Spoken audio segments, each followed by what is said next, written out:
Baik, Bismillahirrahmanirrahim. Alhamdulillahi Rabbil Alamin. Wabihi nasta'inu ala umuri dunya wad din. Wassalatu wassalamu ala ashrafil anbiya'i wal mursalin. Nabiyina Muhammadin wa ala alihi wa sahbihi wa tabi'in. Wa atba'i tabi'in wa man tabi'ahum bi ihsanin ila yaumiddin amma ba'du.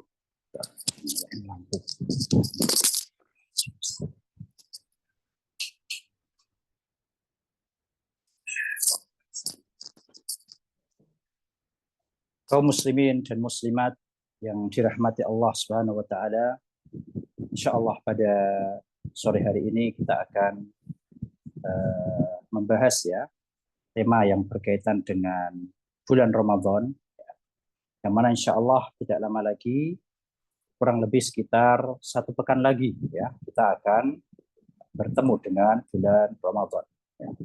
Dan dalam sebuah hadis Rasulullah SAW pernah bersabda, qad ja'akum syahrun mubarak. Jadi di antara atau sebelumnya kenapa sih kok kita perlu mengadakan atau mengikuti kajian-kajian yang berkaitan dengan tema bulan Ramadan seperti ini? Maka salah satu alasannya adalah ini termasuk kebiasaan para salafus saleh. Di antara kebiasaan para salafus saleh, mereka ketika akan masuk bulan Ramadan, mereka biasa membahas hal-hal yang berkaitan dengan Ramadan. Dari segi hukum-hukumnya, dari segi fikih-fikihnya, Jadi ini termasuk kebiasaan pendahulu kita, orang-orang yang saleh. Yang kedua yaitu agar puasa kita nanti dibangun atas ilmu. Karena suatu ibadah yang dibangun atas ilmu ini tentu lebih baik daripada suatu ibadah yang dibangun atas dasar ikut-ikutan.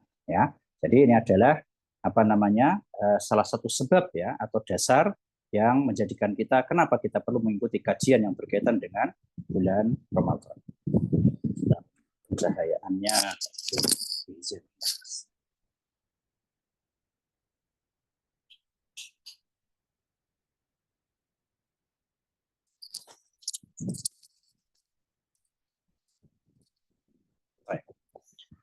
dalam sebuah hadis Rasulullah SAW pernah bersabda, jadi kebiasaan beliau Rasulullah SAW itu ketika akan masuk bulan Ramadan, beliau biasa memberikan kabar gembira. Jadi kayak mengucapkan selamat, yubashir, memberikan busyra, memberikan kabar gembira kepada para sahabatnya. Ini berbeda dengan kita. Kita mengucapkan selamatnya rata-rata pas mau Idul Fitri. Ini Rasulullah SAW memberikan kabar gembira ketika datangnya bulan Ramadan. Sebagian orang ketika datang bulan Ramadan ini mereka malah semakin sedih. Semakin mendekati Ramadan, mereka malah semakin sedih. Kenapa mereka sedih? Karena mereka tidak bebas lagi untuk melakukan segala hal. Yang biasanya mereka bisa makan semaunya, biasa makan siang, dengan Ramadan mereka sudah tidak bisa makan lagi. Yang biasanya mungkin biasa melakukan maksiat ini dan itu, dengan datangnya bulan Ramadan mereka semakin terasa terancam dengan perbuatan tersebut. Nah, ini harusnya orang-orang yang dalam hatinya ada perasaan seperti ini hendaknya dia menuduh dirinya sendiri. Khawatirnya apa? Ada sesuatu dalam keimanannya. Harusnya dengan datangnya Ramadan kita semakin senang. Sebuah bulan yang di dalamnya penuh akan barokah, sebuah bulan yang di dalamnya akan penuh dengan pengampunan. Bahkan setiap malam Allah Subhanahu wa taala punya orang-orang yang dipilih untuk diampuni. Ini harusnya semakin senang ketika semakin dekat dengan bulan Ramadan. Jadi Rasulullah SAW ketika datang bulan Ramadan, beliau memberi kabar gembira kepada para sahabatnya. Beliau mengatakan, qad ja'akum syahrun mubarak, telah datang kepada kalian bulan yang penuh berkah, bulan yang penuh berkah di dalamnya. Iftaradallahu alaikum siyamahu, yang mana pada bulan tersebut Allah wajibkan kepada kalian untuk berpuasa. Tuftahu fihi abwabul jannah, pada bulan tersebut dibuka pintu-pintu surga. Kenapa ketika Ramadan pintu-pintu surga dibuka pada jemaah? Maka jawabannya adalah agar menarik semangat, agar menambah dorongan semangat bagi kaum muslimin untuk melakukan ibadah. Wah, mumpung pintu surga dibuka, Ya, mumpung kesempatan pintu surga lagi dibuka, perbanyak amal soleh. Ya, nah, itu salah satu hikmah kenapa kok pintu surga dibuka di bulan Ramadan. Wa tughlaqu fihi abwabul jahim, yang mana di dalamnya juga ditutup pintu-pintu neraka. Kenapa pintu neraka ditutup? Karena keburukan, kejelekan, kemaksiatan pada bulan Ramadan ini menjadi minim, ya, sehingga pintu-pintu neraka ditutup. Wa tughallu fihi syayatin, dan pada bulan tersebut setan-setan dibelenggu. Nah, nanti mungkin ada yang bertanya, Ustadz, kenapa kok katanya setan-setan dibelenggu, tapi pas bulan Ramadan kok masih ada yang melakukan maksiat? Maka jawabannya ada dua. Yang pertama adalah dalam sebuah riwayat yang lain disebutkan yang dimaksud dibelenggu di sini adalah maradatus syayatin, bos-bosnya setan, pimpinannya para setan. Ya, jadi kroco-kroconya, anak buahnya, setan-setan yang kecilnya ini masih ada. Nah, ini kalau berdasarkan sebuah riwayat. Dari sini dapat kita ambil faedah, kalau sampai ada orang yang pas bulan Ramadan masih melakukan maksiat, yang pas bulan Ramadan masih melakukan keburukan, berarti ini orangnya sangat lemah sekali. Kenapa? Karena sama setan-setan yang kecil aja kalah dia, gitu loh. Ya, sama setan-setan yang lemah, sama setan-setan yang recehan, dia itu kalah. Ini menunjukkan betapa lemahnya iman dia. Ya, ini jawaban yang pertama ya, bagi yang mungkin bertanya kenapa pas bulan Ramadan masih ada maksiat. Yang kedua, selain syaitan, di sana ada faktor lain yang menjadikan orang untuk melakukan maksiat, yaitu adalah hawa nafsu. Ya, ini adalah jawaban bagi yang mungkin bertanya kenapa pas bulan Ramadan kok masih ada maksiat. Kemudian Nabi SAW mengatakan fihi lailatun khairun min alfi syahr. Dalam bulan tersebut ada sebuah malam yang lebih baik dari 1000 bulan. Ya, yaitu apa? Lailatul Qadar. Nah, insya Allah nanti di pertemuan kajian Ramadan kita akan membahas lebih intens berkaitan dengan Lailatul Qadar dan juga ibadah pada 10 hari terakhir bulan Ramadan. Kenapa dinamakan Lailatul Qadar? Karena dua sebab.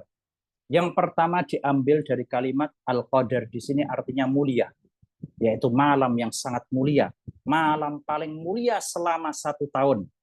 Ya.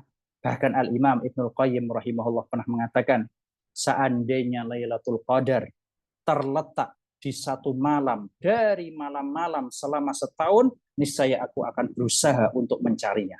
Ya. Jadi seandainya Lailatul Qadar, seandainya Allah atau Nabi SAW mengatakan, dalam setahun ini ada sebuah Lailatul Qadar, nggak dikasih tahu kapan. Kata Ibnu Qayyim, niscaya aku akan bersungguh-sungguh untuk mencarinya.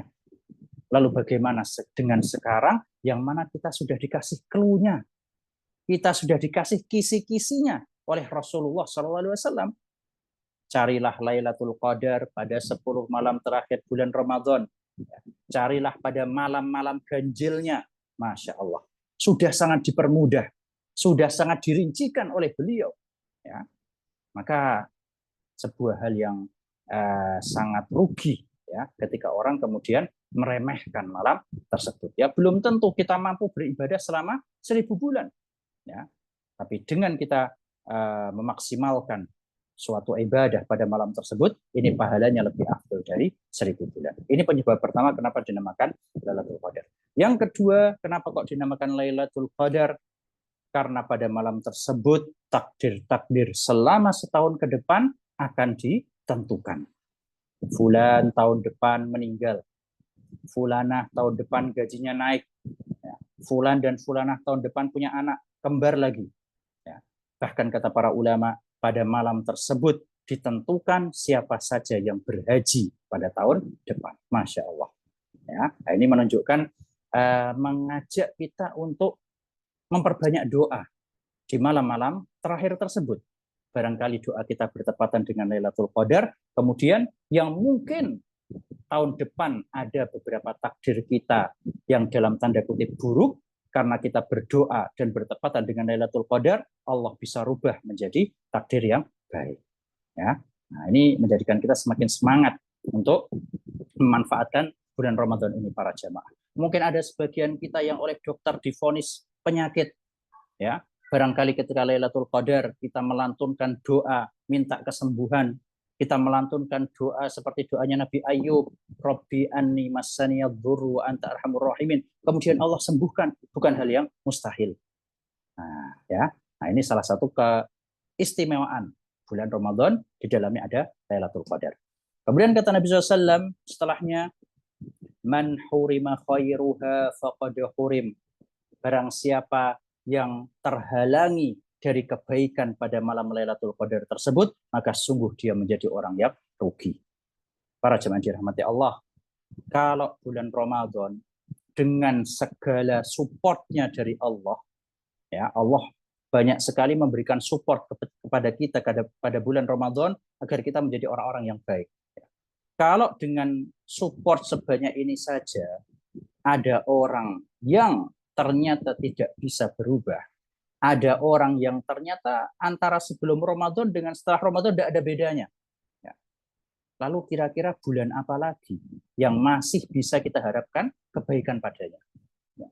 Sekelas bulan Ramadan, yang di dalamnya banyak support, di dalamnya banyak pengampunan, ini nggak bisa membuat seseorang berubah menjadi lebih baik. Lalu kira-kira bulan apa yang bisa kita harapkan? Ya, bulan Ramadan aja nggak bisa, apalagi bulan-bulan yang lainnya. Waliyazubillah. Ya. Oleh karena itu, marilah ya nasihat ya sebelum kita masuk ke dalam pembahasan fikih kitab puasa ini. Yang pertama mesti kita lakukan dalam menyambut bulan Ramadan adalah bertaubat kepada Allah Subhanahu wa taala. Marilah kita sambut bulan Ramadan ini dengan beristighfar.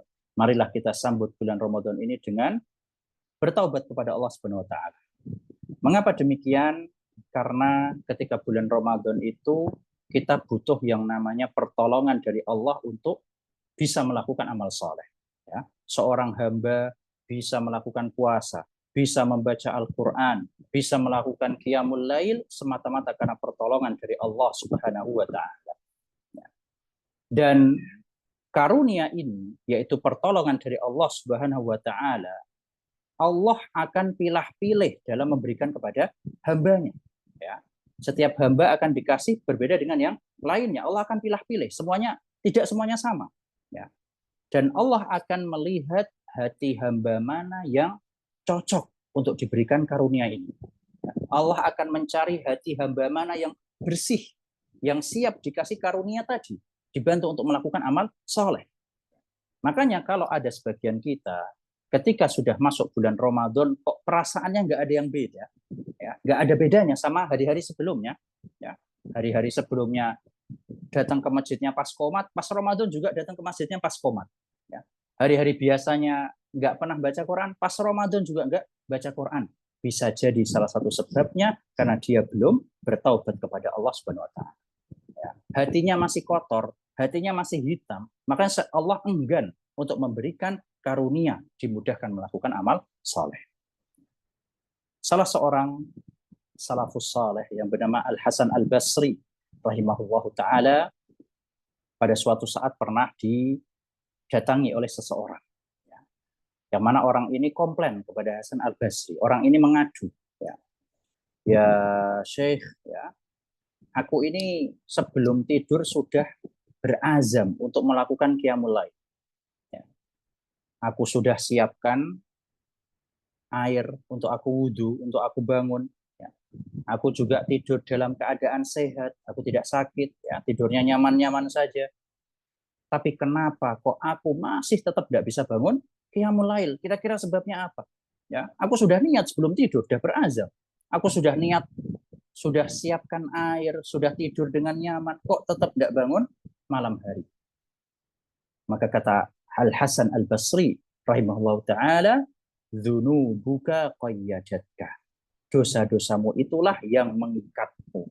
Dosa-dosamu itulah yang menyebabkanmu terhalangi dari qiyamul lail.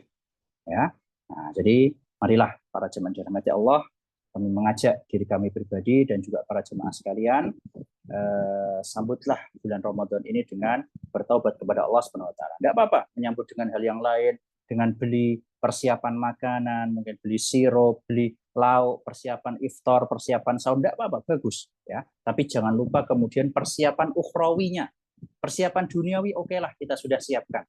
Jangan lupa juga kita harus persiapan yang namanya persiapan ukhrawi. Nah, kemudian yang kedua yang mesti kita lakukan dalam menyambut bulan Ramadan ini adalah berdoa kepada Allah Subhanahu wa taala. Ya. Jangan pernah merasa menjadi hamba yang serba bisa. Jangan pernah sombong atas kemampuan kita. Ya. Rasulullah Shallallahu Alaihi Wasallam bersabda, "Ihris ala ma yanfa'uk." Bersemangatlah untuk melakukan apa yang bermanfaat bagimu. Wasta'in billah, dan minta pertolonganlah kepada Allah Subhanahu wa taala. Ya. Di sini Nabi SAW memerintahkan kita untuk melakukan hal yang bermanfaat, tapi jangan lupa berdoa kepada Allah. Ya. Karena kalau bukan karunia dari Allah, kalau bukan karena kekuatan dari Allah, tentu kita tidak akan bisa melakukan apapun. Ya, misalnya kita bisa rutinkan ya sebelum salam kita membaca misalnya Allahumma a'inni ala dzikrika wa syukrika wa husni ibadatik. Ya Allah, bantulah aku untuk bersyukur kepadamu. Ya, karena kalau bukan karunia dari Allah, kita nggak akan menjadi orang yang bersyukur. Ya. Wa Allahumma a'inni ala dzikrika, bantulah aku untuk mengingatmu. Wa syukrika, dan bersyukur kepadamu. Wa husni ibadatik, dan untuk beribadah yang baik kepadamu. Ya, nah, ini adalah sedikit muqaddimah sebelum kita membahas fikih yang berkaitan dengan puasa ya. Semoga selain kita juga mengetahui hal-hal yang berkaitan dengan fikih puasa, kita juga bisa mengetahui hal-hal yang bisa membantu kita untuk melakukan ibadah-ibadah pada bulan Ramadan. Nah, jemaah yang dirahmati Allah Subhanahu wa taala, kita masuk ke dalam pembahasan tentang puasa ya. Di sini disebutkan dalam kitab Fikih Muyassar, kita mulai dari pengertian apa itu puasa. Ya. Di sini disebutkan as-siyamu fil lughah, puasa secara bahasa adalah al-imsaku 'anis syai', menahan sesuatu. Ya, ini secara bahasa, menahan sesuatu. Imsak. Ya, kadang kita kalau di Indonesia di sebagian tempat itu ya Pak, sebelum subuh kadang ada suara Pak, imsak, imsak, imsak. Itu artinya tahan, tahan, tahan, jangan makan. Nah, karena arti dari puasa secara bahasa adalah imsak, menahan. Kemudian secara syariat, yaitu adalah al-imsaku 'anil akli, menahan diri dari makan, wasyurbi, dan dari minum, wasairil muftirati, dan dari seluruh pembatal-pembatal puasa. Jemaah, pembatal puasa ada banyak, yang paling utama ada 3. Ya. Pembatal puasa ada banyak, yang paling utama ada 3. Yang pertama adalah makan, yang kedua adalah minum, dan yang ketiga adalah berhubungan suami istri. Ini adalah pembatal utama puasa. Kenapa kita sebutkan 3 hal ini adalah pembatal utama puasa? Karena 3 hal ini yang disebutkan dalam dalil. 3 hal ini yang disebutkan dalam Al-Quran dan hadis. Adapun yang lain-lainnya, maka ini ya dari segi kias, dari segi istinbat, ya. Tapi yang disebutkan dalam hadis dan Al-Quran itu tiga hal ini: makan, minum, dan berhubungan suami istri. Ya, ini paling utama. Nah, ma'an niyati, dengan niat, ya. Jadi ketika kita puasa harus niat, harus ada niat. Ya, niatnya adalah untuk beribadah kepada Allah, bukan niat sekedar diet. Ya, mengurangi berat badan misalnya, ya, atau karena memang nggak ada makanan misalnya. Nah, ini namanya bukan ibadah, tapi harus diniatkan lillahi ta'ala. Min tulu'il fajris shadiq, dari terbitnya fajar shadiq, masuknya waktu subuh, nah, ila ghurubi syamsi, sampai tenggelamnya matahari. Jadi waktu start puasa adalah dari masuknya waktu subuh sampai masuknya waktu maghrib. Perhatikan, patokannya adalah masuk waktu subuh, bukan azan subuh. Ya, azan okelah sebagai tanda, tapi jangan terlalu dijadikan patokan. Ya. Nah, salah satu hal yang bisa membantu kita untuk melihat apakah waktu sudah masuk atau belum adalah aplikasi-aplikasi seperti ini. Ini adalah nikmat dari Allah Subhanahu Wa Taala yang sangat membantu kita. Ya. Nah, jadi dilihat, oh waktunya sudah masuk subuh, ya sudah, jangan diteruskan makannya. Jangan mentang-mentang muazinnya belum azan, Oh, yang penting kan muazzinnya belum azan, berarti masih boleh makan. Tidak. Ya, sekali lagi patokannya adalah masuknya waktu subuh. Adapun azan, maka ini adalah tanda kalau sudah masuk. Nggak mesti, ya, nggak mesti azan itu berarti kalau belum azan berarti belum masuk. Tidak mesti. Mungkin muazzinnya, mohon maaf, lagi di belakang. Ya, begitu pula selanjutnya, yaitu berakhirnya puasa adalah dengan tenggelamnya matahari atau masuknya waktu maghrib, meskipun belum azan maghrib. Ya, mungkin muazzinnya iftar dulu, ya, baru azan habis itu. Nah, jadi sekali lagi patokannya adalah terbitnya fajar dan tenggelamnya matahari. Nah, baik. Kemudian selanjutnya kita masuk ke rukun puasa. Rukun puasa, jemaah dirahmati Allah, ada dua. Yang pertama yaitu adalah menahan diri dari pembatal-pembatal puasa dari terbitnya fajar sampai tenggelamnya matahari. Ini rukun yang pertama. Ya, jadi kalau ada orang nggak makan apa-apa, tidak melakukan pembatal apapun dari terbitnya fajar sampai tenggelamnya matahari, dikatakan telah memenuhi rukun yang pertama. Rukun yang kedua yaitu adalah an-niyah. Harus ada niatnya. Dan khusus untuk puasa Ramadan, niatnya harus dilakukan sejak malam. Atau khusus untuk puasa wajib. Ya, puasa wajib, mau itu puasa Ramadan, mau itu puasa qadha, mau itu puasa nazar, maka niatnya harus sejak malam. Rasulullah Shallallahu Alaihi Wasallam pernah bersabda, "Malam yubayyitin malam yubayyitis siyama minal laili fala siyama lahu." Barang siapa yang tidak berniat semenjak malam hari, maka tidak ada puasa baginya. Dan yang disebut malam itu dimulai dari waktu maghrib. Jadi kalau para jemaah sekalian sudah kepikiran, ya, habis sholat maghrib mikir besok sahur apa ya, nah ini sudah niat, ya, ini dikatakan sudah niat, ya. Atau mungkin kepikiran, wah besok sahur nih, nah itu sudah niat, itu namanya sudah niat besok mau puasa. Ya, jadi yang namanya niat itu artinya adalah keinginan, ya, dan tidak wajib dilafatkan. Saya katakan tidak wajib dilafatkan, ya. Jadi cukup keinginan, oh tahu besok mau puasa, ini dikatakan sudah berniat. Dan ini sering terjadi di awal-awal Ramadan. Sebagian kita kadang bangunnya pas adzan subuh, ya. Yang penting kemarin sudah niat, meskipun kita tidak sahur, kita boleh langsung puasa. Ini kadang terjadi, Mas, ya, di awal-awal Ramadan yang biasa bangunnya pas adzan subuh, ini kelewat sahurnya. Tapi yang penting tadi malam sudah niat, ya, semenjak waktunya adalah semenjak maghrib sampai terbitnya fajar, itu namanya adalah al-lail, malam. Ya, itu adalah waktu untuk berniat. Dan berkaitan niat pada puasa Ramadan, para ulama atau sebagian ulama menjadikan niat saat puasa Ramadan menjadi dua niat. Ya. Niat yang pertama yaitu adalah niat di awal bulan Ramadan. Ya. Insya Allah kita kemungkinan ya di Indonesia Sabtu insya Allah sambil nunggu sidang isbat. Ya. Maka di hari Jumat malamnya kita niat untuk puasa Ramadan 1 bulan full. Ini niat yang pertama. Jadi niat puasa 1 bulan full. Ya.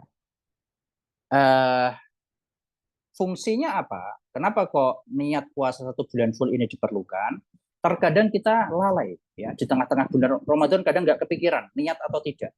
Nah, ini insya Allah sudah terhandle dengan niat yang pertama tadi, ya, niat yang sudah 1 bulan full puasa. Ya, kalau kita kadang lupa di tengah-tengah Ramadan. Niat yang kedua adalah niat setiap malam pada bulan Ramadan. Ya, niat ini sangat diperlukan, terutama untuk orang-orang yang kadang Ramadannya ada bolong-bolongnya. Ya, mungkin di tengah-tengah Ramadan dia musafir. Nah, ini untuk memulai puasa yang baru lagi, misalnya hari ini nggak puasa, besok puasa. Nah, ini alangkah bagusnya apa? Diniatkan, niat per hari. Ya, atau mungkin sebagian wanita haid, ya. Nah, ini untuk misalnya sekarang suci, besok puasa, nah ini perlu niat untuk setiap harinya. Intinya jemaah dirahmati Allah, marilah kita jadikan niat saat Ramadan ini 2 kali. Yang pertama adalah niat di awal bulan, berniat untuk puasa 1 bulan full. Yang kedua adalah niat setiap malam pada bulan Ramadan. Wallahu a'lam. Jemaah yang dirahmati Allah Subhanahu wa taala. Kemudian selanjutnya ya, berkaitan dengan dalil-dalil tentang puasa Ramadan. Insya Allah kita semua sudah tahu ya. Di sini misalnya kita baca, misalnya seperti dalam surat Al-Baqarah, ya, suatu ayat yang mungkin sebagian kita sudah hafal. Ya ayyuhalladzina amanu kutiba alaikumusiyam. Wahai orang-orang yang beriman, telah diwajibkan atas kalian puasa. Kama kutiba alal ladzina min qablikum la'allakum tattaqun. Sebagaimana telah diwajibkan oleh orang-orang sebelum kalian agar kalian bertakwa. Jadi dari ayat ini dapat kita simpulkan ternyata puasa itu tidak hanya khusus syariat bagi kita. Bahkan umat-umat sebelum kita pun mereka juga puasa. Tapi bagaimana hakikat puasa mereka, waktunya sejak kapan, kemudian apa saja yang diperintahkan saat puasa, ini wallahu alam ya. Yang jelas kita harus yakini mereka juga dulu punya puasa. Nah, la'allakum tattaqun, agar kalian menjadi orang yang bertakwa. Ini adalah tujuan utama dari puasa. Oleh karena itu, marilah kita bermuhasabah ya. Kalau ternyata puasa kita ini tidak menjadikan kita orang yang lebih baik dari sebelumnya, maka ada yang perlu diperbaiki ya. Khawatirnya ada yang salah nih ya, entah salah dari segi adab-adabnya, mungkin sahur dan iftarnya terlalu berlebih-lebihan, atau ketika puasa mungkin kita tidak meninggalkan hal-hal yang dilarang ya. Ini khawatirnya puasanya sah tapi nggak dapat pahala. Rasulullah SAW dalam sebuah hadisnya bersabda, malam yada' qawla zuri wal amala bihi. Barang siapa yang tidak meninggalkan perkataan yang zur itu nggak berguna. Sama saja apakah sifatnya maksiat atau perkataan yang sia-sia, tidak ada manfaatnya. Ya. Jadi barang siapa yang tidak meninggalkan perkataan maupun perbuatan yang sia-sia, falaisa lillahi hajah. Allah tidak butuh kepada puasanya. Puasanya sah tidak? Sah. Wong dia nggak makan, nggak minum kok. Tapi apakah berpahala? Itu wallahu a'lam. Dalam hadis yang lain Rasulullah SAW bersabda, rubba sha'imin hadduhu min saumihi al-ju'u wal 'atash. Betapa banyak orang puasa tapi ternyata hanya mendapatkan lapar dan haus. Puasanya sah tapi dia tidak berpahala. Nah, ini khawatirnya yang menjadikan kenapa kok ada sebagian orang yang setelah Ramadan ini tidak ada bedanya. Nggak kelihatan, pengaruh puasanya nggak kelihatan. Karena tadi, saat Ramadan ada hal-hal yang salah yang dia lakukan. Pas nggak Ramadan maksiat, Ramadan juga maksiat. Nggak ada bedanya. Ya. Nah, ini perlu kita perhatikan agar puasa kita ini benar-benar menjadikan kita orang-orang yang bertakwa. Nah, kemudian selanjutnya, jemaah dirahmati Allah Subhanahu wa taala, kita coba masuk ke keutamaan puasa Ramadan ya. Keutamaan puasa Ramadan. Nah, dalam sebuah hadis Rasulullah SAW pernah bersabda, man qama lailatal qadri, barang siapa yang melakukan qiyamul lail bertepatan dengan Lailatul Qadar. Qoma ini artinya adalah sholat malam, maka mencakup sholat taraweh yang dilakukan di awal malam. Begitu pula mencakup istilahnya apa? Sholat tahajud yang biasa dilakukan setelah tidur. Termasuk juga sholat witir. Ini semua masuk ke dalam kata qiyamul lail. Ya, berdiri di malam hari. Sholat di malam hari. Ya. Jadi barang siapa yang melakukan qiyamul lail bertepatan dengan Lailatul Qadar, imanan wahtisaban, dia melakukannya karena keimanan dan berharap pahala oleh Allah, kepada Allah, ghufira lahu ma taqaddama min dzambih, maka akan diampuni dosa-dosanya yang telah lalu. Wa man shoma ramadhana, dan barang siapa yang berpuasa Ramadan imanan wahtisaban, dengan penuh keimanan dan berharap pahala kepada Allah, ghufira lahu ma taqaddama min dzambih, maka akan diampuni dosa-dosa yang telah lalu. Para jemaah dirahmati Allah Subhanahu wa taala, kita semua pernah melakukan dosa. Ya. Kita sejak balik sampai sekarang tidak tahu berapa banyak dosa yang pernah kita lakukan. Kita pun juga tidak bisa yakin apakah dosa-dosa kita sudah diampuni oleh Allah Subhanahu wa taala atau belum. Yang hanya bisa kita lakukan adalah berhusnuzon kepada Allah. Insya Allah dosa-dosa kita diampuni. Kita bertaubat, kita beristighfar, kita melakukan amal saleh dengan harapan dosa-dosa yang telah lalu diampuni oleh Allah Subhanahu wa taala. Tapi kita nggak bisa yakin. Kita nggak bisa yakin demi Allah dosaku sudah diampuni, nggak bisa. Ya. Oleh karena itu, salah satu dorongan, ya, mari kita jadikan salah satu dorongan kita melakukan puasa Ramadan, yaitu agar dosa-dosa kita yang telah lalu diampuni oleh Allah Subhanahu wa taala. Ya. Dan ada sebuah hadis yang tidak disebutkan dalam buku ini, ya, yang mana hadis ini menunjukkan puasa Ramadan para jamaah. Ya. Yang mana secara makna hadis di situ disebutkan ada dua orang yang mereka itu sama-sama masuk Islamnya bareng. Lalu salah satu dari mereka ini ikut jihad, ya, atau dua-duanya ikut jihad. Lalu salah satu dari keduanya ini wafat pada pertempuran tersebut. Jihadnya apa? Syahid, gugur pada jihad tersebut. Sedangkan temannya yang satunya ini meninggalnya tahun depannya. Jadi meninggalnya setahun setelahnya. Kemudian setelahnya ada sahabat Nabi Shallallahu Alaihi Wasallam yang lain yang memimpikan mereka berdua.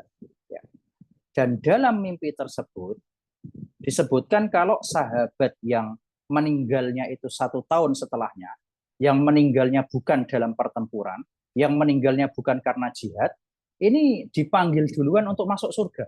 Ya, baru yang setelahnya apa? Yang wafat gugur pas perang dipanggil untuk masuk surga. Maka sahabat ini ketika bangun diceritakan kepada Nabi SAW. Jadi di antara kebiasaan Nabi Muhammad SAW, beliau itu biasa duduk-duduk dengan sahabatnya, kemudian tanya, siapa di antara kalian yang tadi malam mimpi? Bagaimana mimpinya? Nah, ini di antara kebiasaan beliau. Ya. Maka sahabat yang bermimpi ini heran, tanya kepada Rasul, ya Rasulullah, ini kenapa gitu loh? Ini dua orang sama-sama masuk Islam. Yang pertama meninggal karena gugur di medan perang. Yang kedua meninggalnya biasa, agak telat. Tapi kenapa kok yang dipanggil masuk surga duluan itu yang meninggalnya telat? Bukan yang meninggal pertama yang gugur di medan perang. Maka Rasulullah SAW pun menjawab, hal ta'jabun, apakah kalian heran? Ya.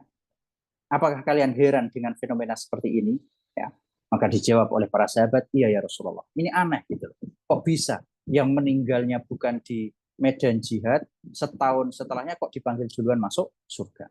Maka kata Nabi Shallallahu Alaihi Wasallam, bukankah orang yang kedua ini hidup setelahnya setahun, ya, sehingga dia bisa beramal soleh, sehingga dia di situ disebutkan, ya, sehingga dia mendapatkan Ramadan dan berpuasa di dalamnya. Ya. Ini menunjukkan bahwasanya semakin banyak Ramadan yang kita lalui para jemaah, ini bisa menjadi penunjang banyaknya pahala kita. Maka syukurilah yang sampai sekarang Allah Subhanahu wa taala masih ngasih kita kesempatan para jemaah. Ya, kita berharap semoga bisa sampai Ramadan. Allahumma balighna Ramadan. Ya. Jadi ini sebuah keutamaan yang patut disyukuri. Sama Allah masih dikasih kesempatan untuk bisa puasa Ramadan kali ini. Ya. Dan itu insya Allah menjadi sebuah kemuliaan dibandingkan yang wafat sebelumnya. Wallahu a'lam. Ya. Tadi salah satu contohnya sahabat tadi. Ya. Meninggalnya lebih telat setahun, karena bisa melakukan banyak amal soleh, karena bisa melakukan puasa Ramadan yang lebih banyak dari yang wafat sebelumnya karena di medan perang, ternyata bisa dipanggil masuk surga lebih dahulu. Ya. Nah, ini salah satu hadis, ya, salah satu dalil yang menunjukkan akan keutamaan puasa Ramadan. Nah, jemaah yang dirahmati Allah Subhanahu wa taala, kemudian selanjutnya kita akan membahas tentang beberapa hikmah, ya, dari pensyariatan puasa Ramadan. Apa hikmah pelajaran yang dapat kita ambil dari puasa Ramadan? Yang pertama adalah tazkiyatun nafsi, mensucikan diri kita. Ya. Wa tathhiruha, membersihkannya. Wa tanqiyatuha minal akhlaqir radi'ah, dan menghilangkan akhlak-akhlak yang buruk dari jiwa kita. Betul, kalau kita perhatikan betul ya jemaah. Ya. Orang yang puasa ini biasanya terlihat lebih tawadhu, ya, terlihat lebih apa ya bahasanya, kalem, ya, terlihat lebih sopan, ya, berbeda dengan orang yang kenyang, kemudian kuat. Nah, ini biasanya dorongan untuk melakukan hal yang buruk lebih besar dibandingkan orang yang lapar. Ya, itulah salah satu dari hikmah puasa. Ya, jadi mengajarkan orang tentang akhlak yang baik, ya, membentuk karakter orang biar memiliki akhlak yang baik, tidak teriak-teriak. Gimana teriak-teriak? Wong tenaganya capek, ya. Tidak banyak melakukan hal yang sia-sia, ya, fokus di ibadah, karena dia tahu kalau dilakukan untuk hal yang sia-sia, apa, tenaganya habis. Ya. Nah, ini jadi faedah yang pertama, yaitu untuk apa namanya, membersihkan jiwa kita. Kemudian yang kedua adalah di antara hikmah puasa adalah tazhidun fid dunya wa syahwatiha. Menjadikan kita untuk tidak terlalu buta terhadap dunia. Ya, menjadikan kita untuk nggak terlalu silau terhadap dunia dan syahwatnya. Ini benar, ya. Saya baru kepikiran beberapa pekan yang lalu, saya baru kepikiran dapat sebuah pelajaran, ya. Jamaah, kalau kita perhatikan, yang namanya syahwat mata itu ternyata lebih besar dari syahwat perut dan, mohon maaf, kemaluan. Ya. Apa buktinya? Buktinya bisa kita lihat saat kita ngabuburit cari jajan sebelum iftar.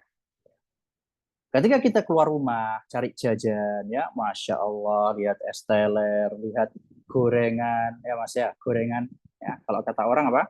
Puasa pakai kurma hukumnya sunnah, pakai gorengan wajib, ya. Oh, ya. Lihat gorengan, lihat apalah, jajan ini, jajan itu. Ini mata ini apa? Lapar dia. Ya, akhirnya dibeli semua. Begitu sampai rumah, azan maghrib berkumandang. Apa yang kita makan? Gorengan satu sama teh satu gelas. Sudah kenyang banget. Subhanallah. Ini menunjukkan yang namanya syahwat mata lebih besar dari syahwat perut. Yang dibutuhkan sama perut kita itu cuma beberapa.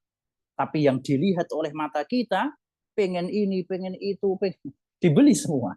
La ilaha illallah. Ya. Nah, ini dengan puasa kita diajari, ternyata cukup dengan beberapa suap makan, ini kita udah kenyang gitu loh. Ya, yang kita lihat ini ternyata berbeda dengan yang kita butuhkan. Ya. Nah, jadi dari sini ternyata puasa apa? Ngasih pelajaran ke kita. Yang namanya dunia ini aslinya cukup itu sudah alhamdulillah gitu loh.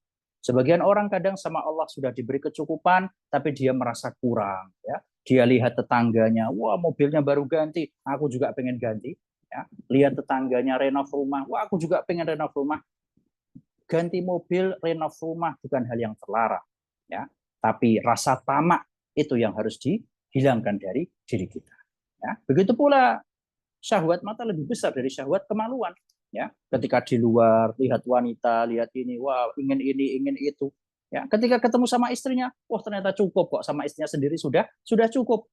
Ya, nah, ini menunjukkan bahwasanya yang namanya syahwat mata, bagaimana mata melihat dunia, terkadang dia lebih dari yang kita butuhkan. Ya, yang kita butuhkan hanya beberapa, itu sudah cukup. Ya, nah.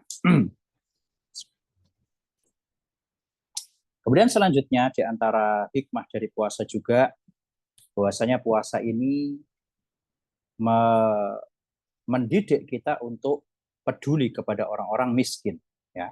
Yaitu dengan puasa kita bisa merasakan, ya, ternyata apa yang dirasakan oleh saudara-saudara kita yang miskin ini sangat memprihatinkan. Sehingga kita bisa lebih care kepada mereka, kita lebih peduli kepada mereka, ya, kita sisihkan sebagian harta kita untuk membantu mereka, dan di waktu yang sama menjadikan kita lebih bersyukur kepada Allah Subhanahu wa taala, ya. Subhanallah, ternyata menjadi orang miskin itu sesusah ini gitu. Selama ini sama Allah aku sudah dikasih banyak harta, mau makan apa milih, ya. Jadi kita bingungnya itu apa? Mau makan apa? Orang miskin bisa makan apa? Ya, ini kan menjadikan kita bersyukur. Nah, ini adalah beberapa hikmah-hikmah lah, ya, yang ada dalam puasa. Selain juga diantaranya disebutkan dalam ilmu kedokteran, ya, bahwasanya puasa ini juga bisa menyehatkan badan. Adapun hadis yang berbunyi sumu tasihu, maka hadisnya ini tidak sahih. Nah, wallahu a'lam. Jemaah yang dirahmati Allah Subhanahu wa taala, kemudian selanjutnya kita masuk ke pembahasan yang setelahnya, yaitu tentang syarat wajib puasa Ramadan. Ya. Siapakah orang-orang yang wajib baginya untuk berpuasa Ramadan? Yang pertama di sini disebutkan adalah al-Islam. Orang tersebut harus orang muslim. Ya. Kemudian yang kedua adalah orang yang baligh, ya, yang sudah balik ini wajib. Namun meskipun yang wajib adalah orang-orang yang sudah balik, namun kalau kita lihat ceritanya para sahabat, mereka sudah mengajarkan puasa kepada anak-anak mereka sejak kecil. Ya, coba di sini ada hadisnya atau tidak ya? Kita cari. Oh, sepertinya tidak disebutkan ya. Nah, jadi kalau kita lihat hadisnya, ternyata para sahabat sudah mengajarkan puasa kepada anak-anak yang masih kecil. Bahkan di situ disebutkan kunna nusawwimu sibyanana. Kami dahulu memerintahkan anak-anak kecil kami untuk puasa. Ya, dan tentu ini disesuaikan sesuai apa? Kemampuan mereka.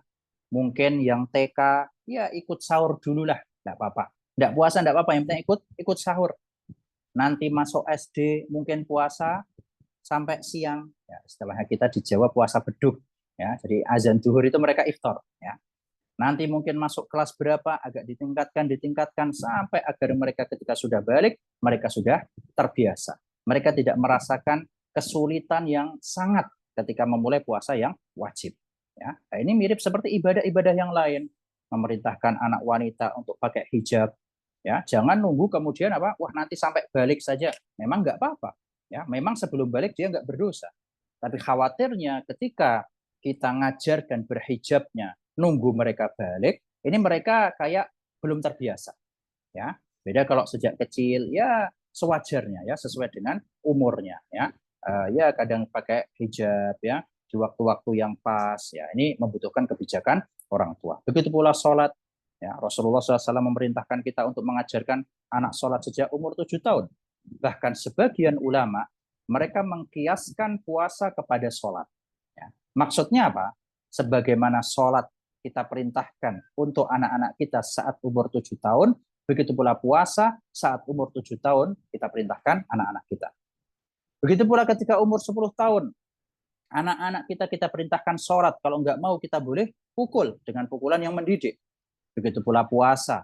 Anak-anak yang umur 10 tahun dan mereka mampu untuk puasa, terus mereka nggak puasa, boleh kita pukul. Saking pentingnya puasa bagi para ulama, sampai dikiaskan ke sholat. Ya. Nah, jadi para sahabat sudah membiasakan anak-anak mereka untuk puasa.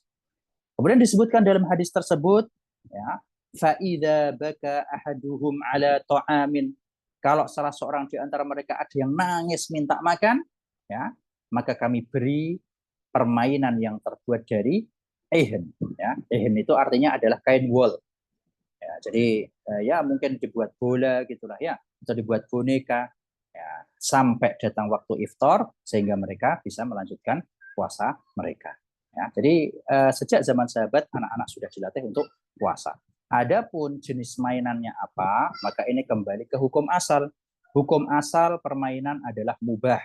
Ya, maka secara asal seluruh permainan hukumnya adalah boleh selama di dalamnya tidak ada mengandung hal-hal yang melanggar syar'i. Misalnya ada musiknya, atau di dalamnya ada menampakkan aurat, atau di dalamnya ada hal-hal yang dikhawatirkan bisa merusak akidah mereka.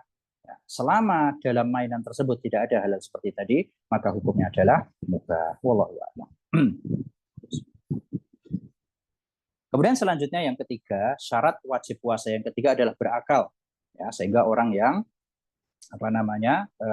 gila, termasuk dalam hal ini adalah orang yang koma, ya, orang yang koma, yang tidak sadar. Ya. Nah, ini kalau misalnya komanya sehari atau lebih, ya, nauzubillah min dzalik, ya, ini dia tidak wajib untuk mengqadha puasanya. Kemudian yang keempat adalah syaratnya adalah dia dalam keadaan sehat, maka tidak wajib bagi orang yang sakit untuk berpuasa. Lalu sakit yang bagaimanakah yang seseorang diperbolehkan untuk tidak puasa? Maka jawabannya adalah yaitu sakit yang kalau dia puasa dikhawatirkan bisa menambah parah sakitnya. Nah, ini patokannya jemaah ya. Jadi sakit yang kalau dia puasa sakitnya dikhawatirkan bisa bertambah. Nggak harus nunggu bertambah ya, tapi dikira-kira saja. Ini aku lagi sakit. Kalau aku misalnya besok puasa, khawatirnya sakitnya makin parah. Ya. Atau kesembuhannya makin lama. Ya. Harusnya besok sembuh, tapi dia khawatir kalau besok puasa, khawatirnya makin molor sembuhnya. Nah, maka ini adalah kriteria sakit yang diperbolehkan bagi seseorang untuk tidak puasa. Adapun sakit-sakit yang ringan, ya mungkin sakit ya kena pisau sedikit lah, ya atau mungkin sakit pusing sedikit, apalagi sakit hati misalnya. Nah ini ya jelas jangan kemudian tidak berpuasa. Kemudian selanjutnya yang kelima, syarat yang kelima adalah al-iqamah. Orang yang wajib puasa adalah orang yang mukim. Ya, lawannya mukim apa? Yaitu musafir. Maka orang musafir tidak wajib puasa. Ya, tidak wajib puasa, alias boleh berbuka. Tapi kalau dia mau puasa, ya tidak apa-apa. Ya. Bahkan sebagian ulama ya berpendapat apabila puasa dan berbuka itu sama saja, ya, jadi antara puasa sama iftar ini nggak terlalu jauh bedanya. Ya, mungkin karena transportasinya nyaman, ya naik pesawat Jakarta Surabaya cuma 1 jam, atau naik kendaraan yang sangat nyaman sehingga nggak terlalu ya ada perbedaannya ya antara puasa sama enggak mesti ada bedanya. Tapi dia nggak terlalu signifikan perbedaannya. Maka menurut sebagian ulama yang afdol adalah tetap berpuasa meskipun boleh dia berbuka. Kenapa? Yang pertama, karena puasa yang dia lakukan ini dilakukan pada waktu yang mulia, yaitu bulan Ramadan. Ya, tentu ini berbeda dengan puasa yang dilakukan di bulan yang lain. Ya, suatu ibadah yang dilakukan di waktu yang mulia otomatis lebih baik daripada yang di bulan lainnya. Alasan yang kedua, karena itu bisa lebih cepat melepaskan beban. Ya, berbeda dengan orang yang punya qadha. Nah, ini bulan Syawal kadang ada rasa ganjelnya. Ya, teman-temannya pada makan opor, makan ini ada hati yang ganjel, masih punya qadha, masih punya utang. Ya.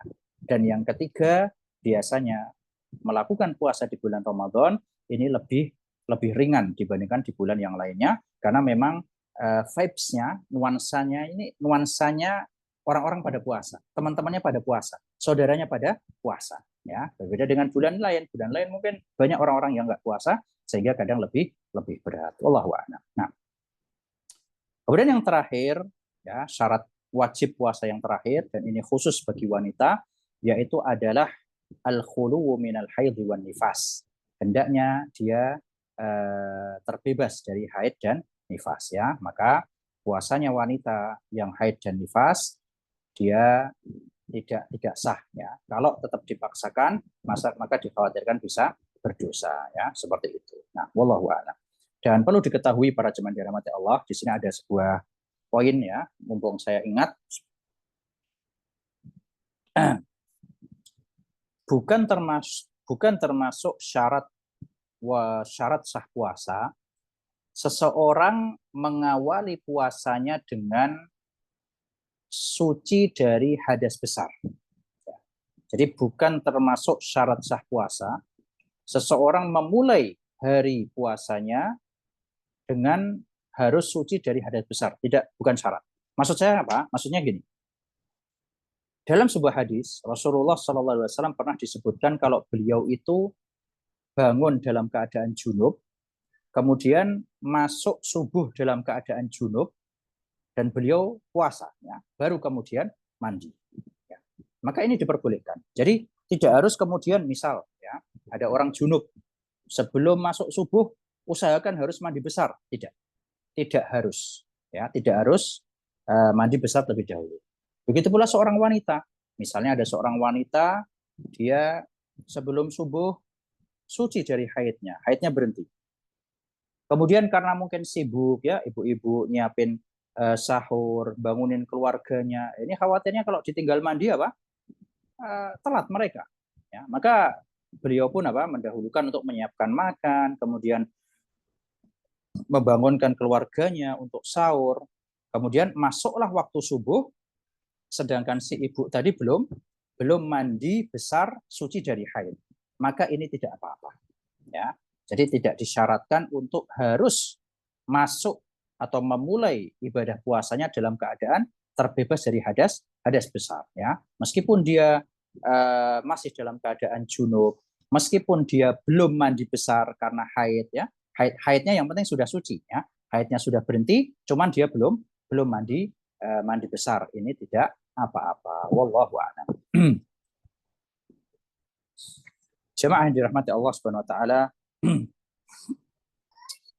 pembahasan selanjutnya ini berkaitan dengan bagaimana menetapkan masuknya bulan Ramadan ya. Bagaimana menetapkan masuknya bulan Ramadan. Ini tentu apa namanya? Sesuai dengan pemerintah masing-masing ya.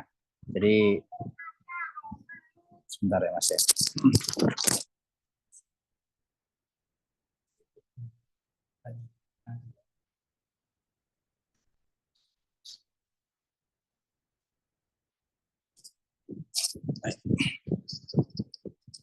Ya, jadi intinya ini adalah mengikuti keputusan pemerintah masing-masing ya. Kita di Indonesia berarti mengikuti Kemenak ya dalam hal ini, dengan metode apapun mereka menetapkan kapan puasa, maka kita hendaknya mengikuti mereka ya, karena dalam hal ini yang lebih dibutuhkan adalah ijtima'ul kalimah, bersatunya kaum muslimin dalam satu kalimat ya.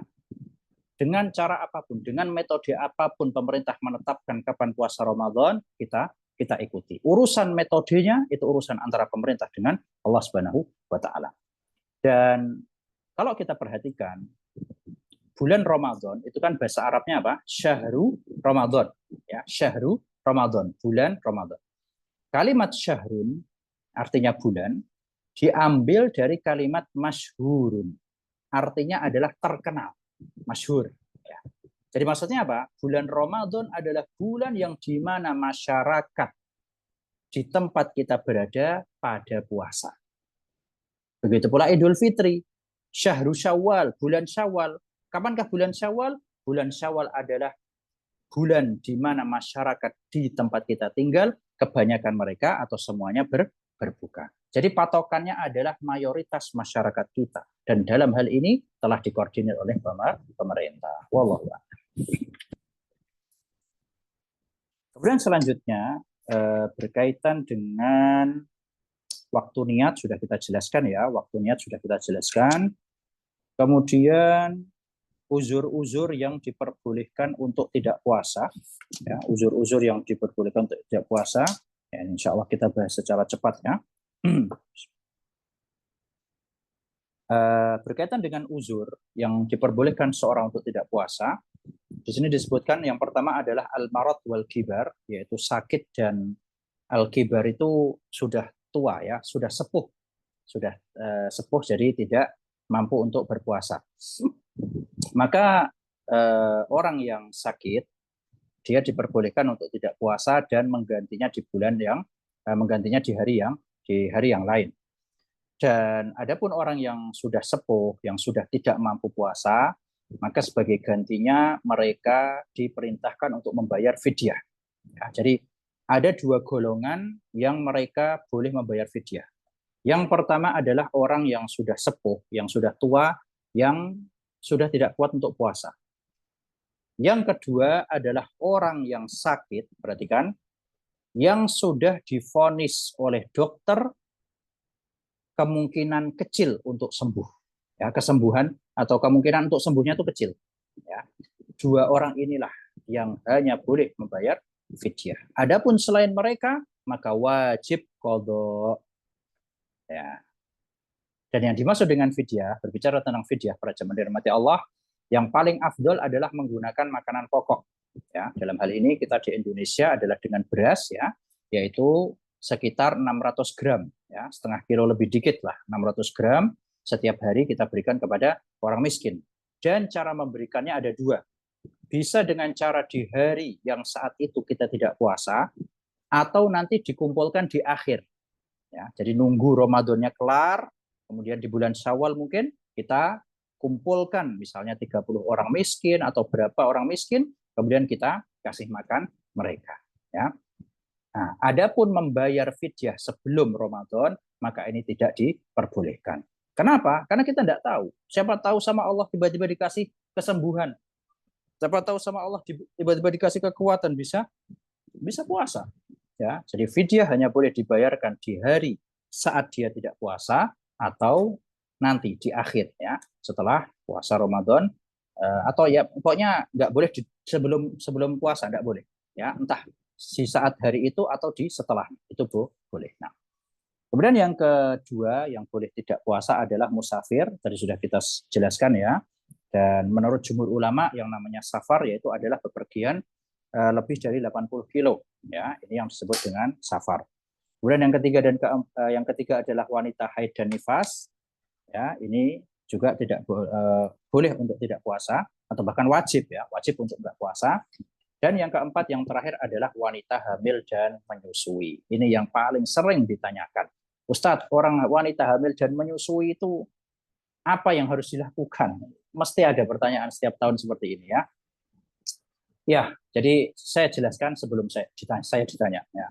Wanita hamil dan menyusui, jemaah dirahmati Allah, 4 madhab sepakat. Hanafiyah, Malikiyah, Syafi'iyah, Hanabilah, mereka sepakat wanita hamil dan menyusui wajib qadha. Waduh, kok serem banget Ustaz. Ya, jadi wajib qadha. Ya. Adapun apakah perlu ditambah fidyah? Jadi setelah qadha apakah perlu fidyah? Di sana ada khilaf ya, ada yang bilang kalau takut karena anaknya doang maka harus ditambah fidyah. Ya, intinya kita sepakat wajib qadha. Ya. Memang di sana ada pendapat dari sebagian ulama yang membolehkan fidyah saja. Ya, ini pendapat adalah riwayat dari Ibnu Umar dan Ibnu Abbas radhiyallahu anhuma, namun diriwayatkan kalau mereka rujuk dari pendapat tersebut. Ya, jadi saran saya untuk hati-hatinya tetaplah dengan qadha. Ya, tetaplah dengan qadha. Dan lalu bagaimana dengan ibu-ibu yang produktif? Ya, masya Allah, Allahumma barik. Ibu-ibu yang tahun ini hamil, ya 9 bulan, kemudian melahirkan, menyusui 2 tahun, nanti belum sempat mengkodok, sudah hamil lagi. Nah, ini kan tidak wajib puasa terus. Misalnya sampai berturut-turut, sampai 5 misalnya. Nah ini kalau suruh mengkodok full kan repot juga, kasihan gitu. Ya, maka di sana ada solusinya. Ya, jawaban dari salah seorang ulama yang bernama Syekh Muhammad bin Shalih Al Utsaimin rahimahullah, beliau mengatakan orang-orang yang seperti ini, ya ibu produktif dan sebagainya, usahakan mereka mengkodok terlebih dahulu. Usahakan dikodok. Kalau nanti di tengah-tengah kodok mereka sudah mulai merasa susah, merasa berat, barulah saat itu apa? Fidyah. Ya, ini adalah jawaban yang tengah-tengah, jawaban yang sangat bagus. Jadi bukan sejak awal kita bolehkan fidyah, ya, tidak kemudian bermudah-mudahan, udah fidyah aja misalnya. Namun juga tidak terlalu susah, kemudian kita mengatakan wajib kodok semua. Nah, ini kasihan seperti itu. Ya, jadi itu yang berkaitan dengan apa namanya orang-orang yang boleh tidak puasa.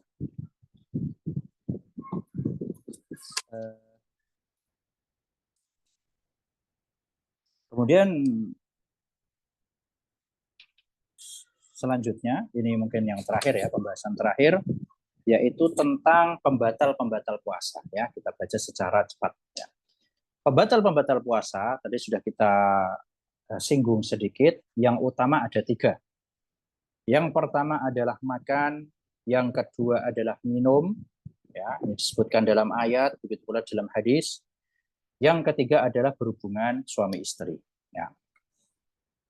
Dan berkaitan dengan berhubungan suami istri, ya, selain dia membatalkan puasa, dia juga termasuk dosa besar ketika dilakukan dengan sengaja. Ya. Jadi makan, minum, berhubungan suami istri, ini ketika dilakukan dengan sengaja, maka selain puasanya batal, maka orang ini dianggap telah melakukan kabair, dosa yang besar. Ya, dosa besar, nggak remeh. Ya. Bahkan berkaitan dengan hubungan suami istri, selain puasanya batal, dia juga harus membayar kafaroh. Dan kafarohnya nggak main-main. Kafarohnya nggak main-main ya jamaah. Perhatikan kafarohnya. Ya, perhatikan kafarohnya agar kita berhati-hati. Jangan sampai kita terjatuh dalam dosa besar ini. Ya. Sebenarnya kafarohnya disebutkan dalam sebuah hadis yang cukup panjang, tapi di sini saya ringkas kesimpulannya. Kafaroh orang yang melakukan hubungan suami istri di siang hari pada bulan Ramadan, yang pertama adalah membebaskan budak. Ya, ini zaman sekarang kemungkinan sudah tidak ada. Ya. Yang kedua, kalau tidak mampu membebaskan budak, maka dia harus berpuasa 2 bulan berturut-turut. Subhanallah, berat sekali ya jemaah. Lebih baik kita sabar sehari, ya, malamnya bisa dilakukan daripada disuruh puasa 2 bulan berturut-turut, ya, lebih berat lagi. Ya, ini harusnya jadi pertimbangan bagi kita ketika ada pikiran-pikiran, ketika ada hawa nafsu yang mendorong seseorang untuk melakukan hal seperti tadi. Pikirkan ini, hukumannya nggak main-main, bukan cuma puasanya batal saja, tapi harus puasa 2 bulan berturut-turut, harus berturut-turut, tidak boleh berhenti. Kalau berhenti tanpa uzur, ya, contohnya uzur itu apa? Sakit, ya, atau misalnya nabrak hari-hari yang dilarang untuk puasa, Idul Fitri, Idul Adha, hari Tasyrik. Tapi selain itu bukan uzur. Kalau sampai dia tidak puasa tanpa uzur, maka hitungannya start dari awal lagi. Subhanallah. Ya. Nah, ini kalau kita tahu seperti ini, jadi kita nggak meremehkan ya jemaah. Ya. Ini ajakan bagi para suami istri untuk saling ta'awun, saling membantu. Yang suami juga menjaga, istrinya juga menjaga. Suaminya nggak mancing-mancing, istrinya juga menjaga berpakaian, menjaga perilaku selama puasa, saling berta'awun. Karena ini dosa besar ya jemaah. Ya, sabarlah. Cuman ya dari pagi sampai sore, habis itu terserah, boleh. Ya. Nah, ini puasa melatih kesabaran, memang puasa melatih kesabaran, menunjukkan tidak segala hal yang kita inginkan harus terjadi. Ya.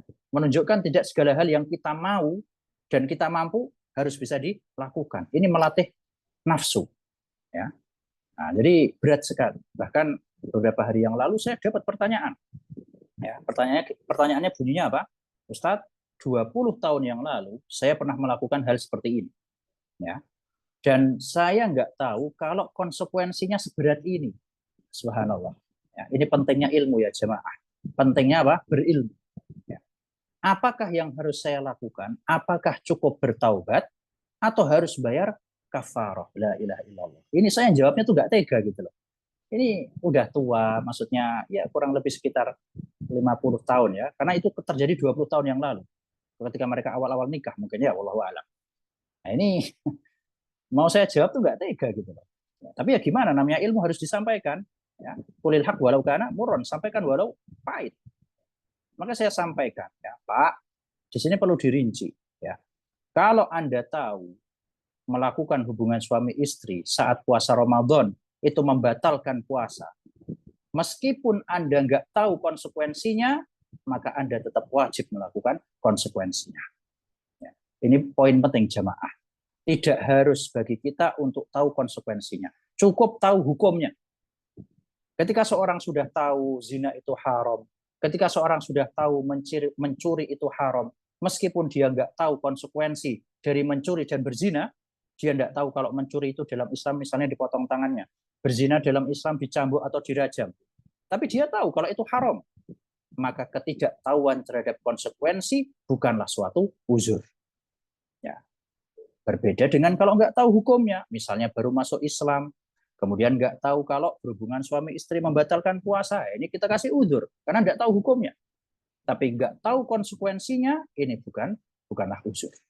Ya, nah, maka marilah ya kita belajar dari hal ini, saling tolong menolong. Makanya sebagian ulama ya ini untuk tambahan maklumat saja ya, sebagian ulama tidak menganjurkan melakukan pernikahan saat bulan Ramadan. Ya, karena tadi dikhawatirkan seperti tadi, kita tahu namanya pasutri, namanya pengantin baru kayak bagaimana, ya. Nah, dikhawatirkan apa? Seperti meskipun boleh-boleh saja, saya tidak katakan, oh nikah pas Ramadan berarti buruk, tidak. Ya, oh nikah pas Ramadan tidak afdol, bukan.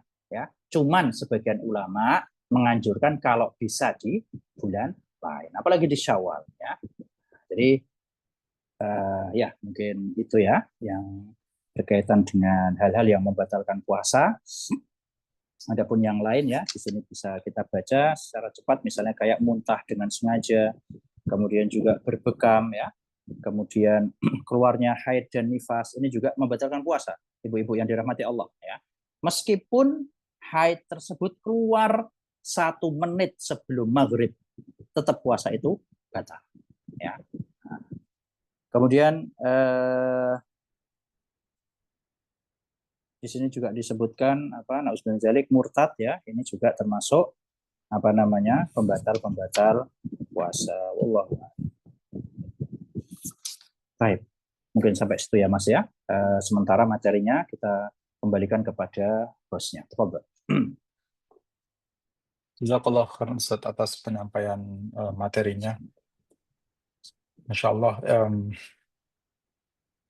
begitu banyak ilmu yang bisa kita catat pada hari ini untuk persiapan menuju Ramadan yang sebentar lagi akan datang, insya Allah. Ini udah ada beberapa pertanyaan yang masuk, Ustaz.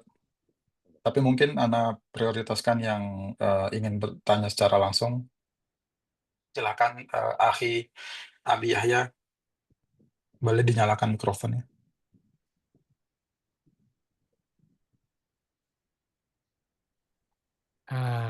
Terima kasih. Assalamualaikum warahmatullahi wabarakatuh.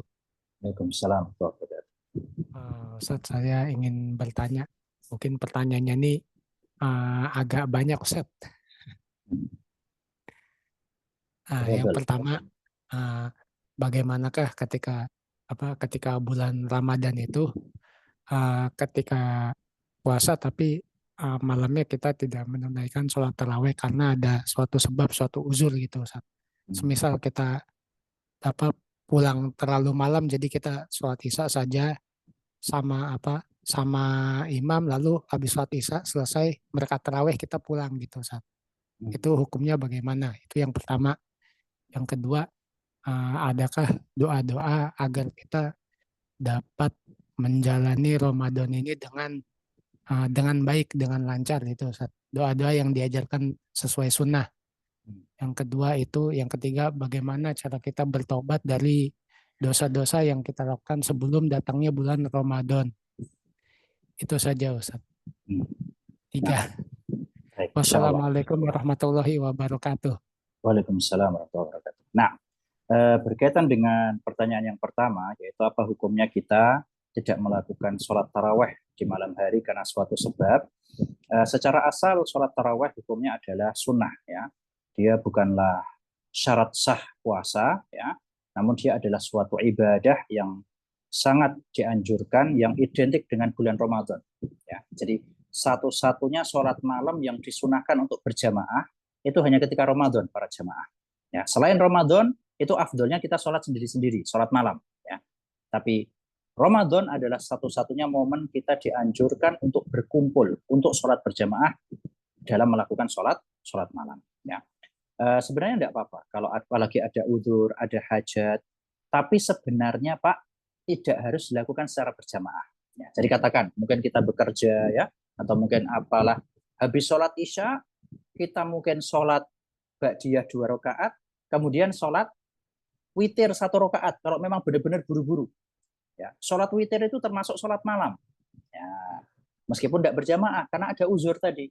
Ya, minimal usahakan jangan sampai kita melewati malam dari malam Ramadan dan kita nggak tarawih.